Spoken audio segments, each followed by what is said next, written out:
ultimately it has to be authentically them. Yeah. Right? Because obviously the Rolex, or if you're leading with your fancy car, it's going to attract a certain type of woman Yeah. as well. And maybe that's not the type of woman you may want to attract if Yeah. that's not part of your lifestyle. So it has to be authentically trying to bring someone into your life that you already live. Yeah, I think your best bet is building and living a life that is authentic to you, that you are really proud of, and that you know, if you looked at yourself 5 or 10 years ago, you would be, oh, wow, like that's what I aspired to. And if you can do that, you will attract the right type of woman for you. Talk to me about friend zones. So I'm sure a lot of your clients have probably asked you this question where they get to know someone and there's emotional bondage there, but eventually you kind of run into this moment where the person has to decide whether this is a romantic relationship or not, and they get stuck in the friend zone. Have you seen cases where somebody gets into a friend zone and then later on it can convert into a romantic relationship? Or do you think the way women's brains work is that once you're a friend, they've kind of already made up their mind and it's very hard? Yeah, the dreaded friend zone. The dreaded friend zone, yes. Friends can be a great place to start a relationship. I think especially if you're meeting a woman at work, or you're meeting her at a hobby that you both really enjoy, where if you immediately go for dating and things don't work out, it could be awkward. First, exploring the connection as friends can actually be a very smart place to start, because you're able to suss out, okay, is this worth it? Do we actually have compatibility that is believable for a romantic relationship? Without pressure also. Yeah. And I think the thing that guys often get wrong is they get in the friend zone. Okay, they're friends with this person, and then they think like, okay, no, I would like to explore this romantically, but they don't do anything differently.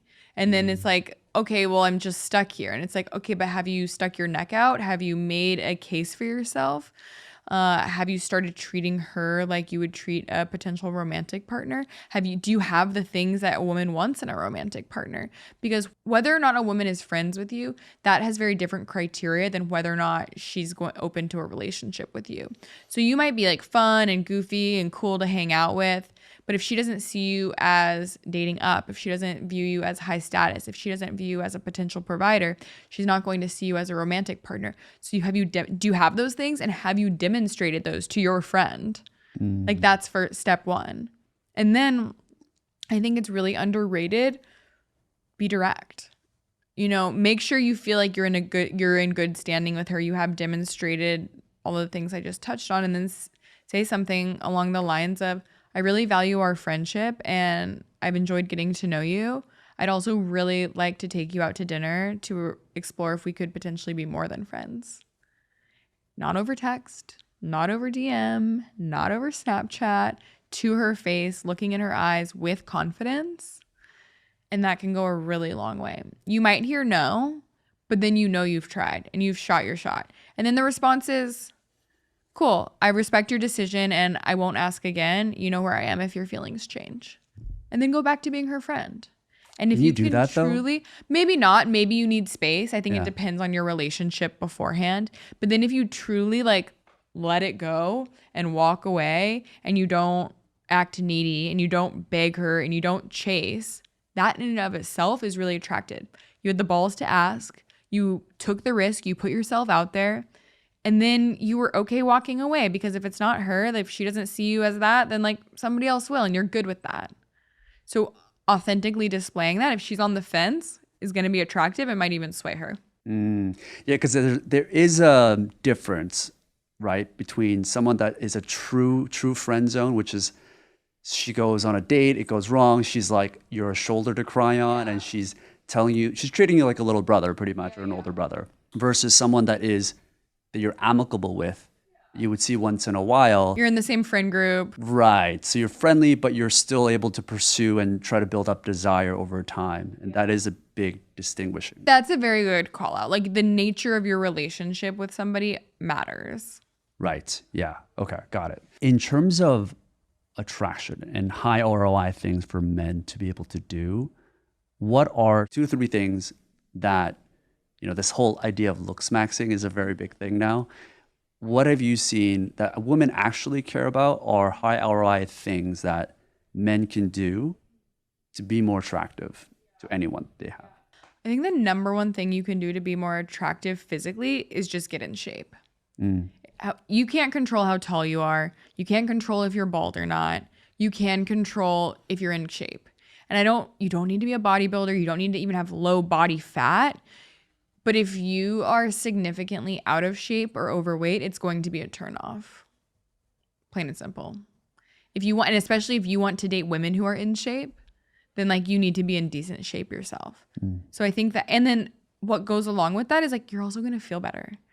You're going to have more mental clarity. You are going to look better in your clothes. You're going to be more confident. You are going to have more stamina. So there's just like so many reasons that I think like first and foremost, you said like what's something men can actually do. It's like just get your fitness routine together. Yeah, you mentioned confidence. I think that's a big one because it really taps into so many of the things that we've already discussed, including putting women on a pedestal. And as soon as you do that, you know, hypergamy is no longer a game and it just kind of gets into a negative spiral.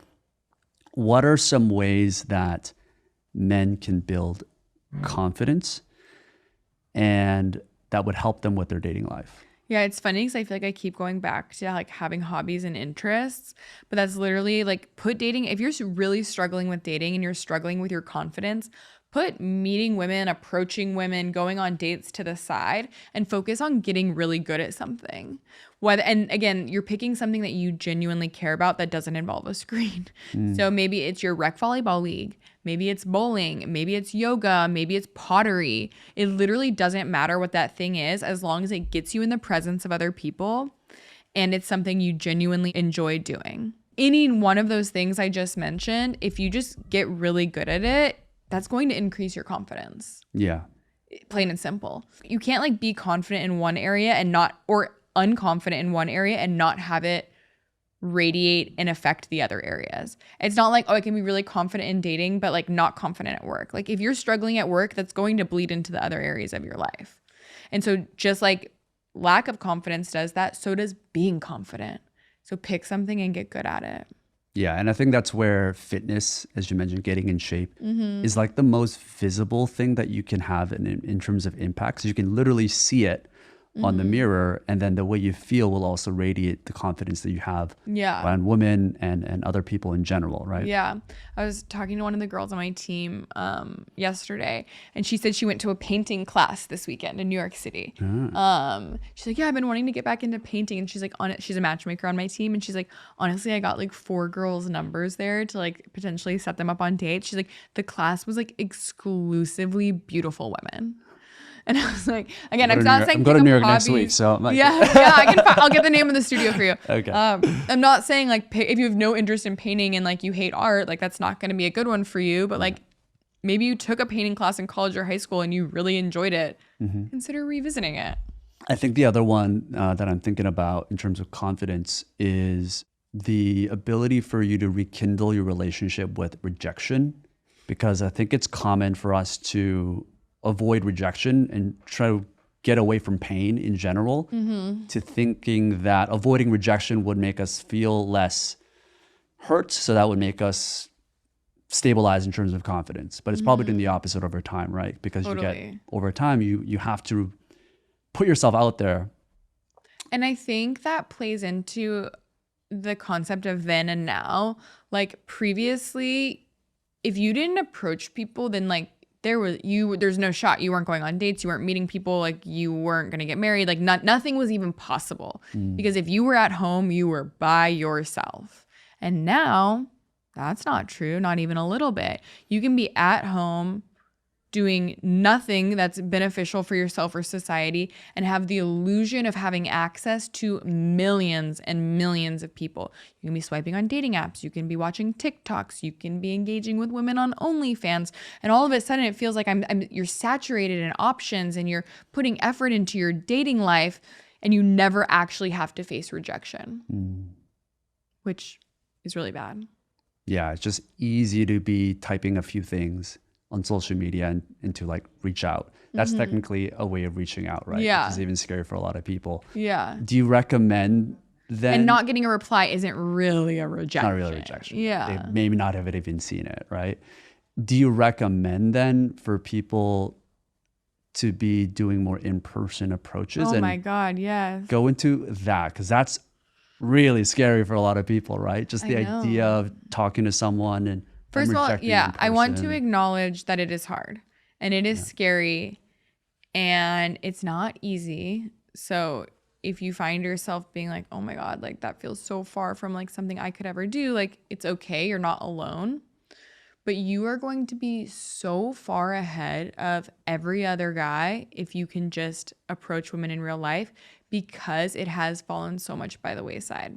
I was talking to a 23-year-old guy in New York last week. It was he owns a media company. It was like a work-related thing, and not someone who struggles to date. He's super confident. He's crushing it at work. He's handsome. He lives in New York City, which is, you know, like tons of beautiful women. I was like, what's the dating scene like there?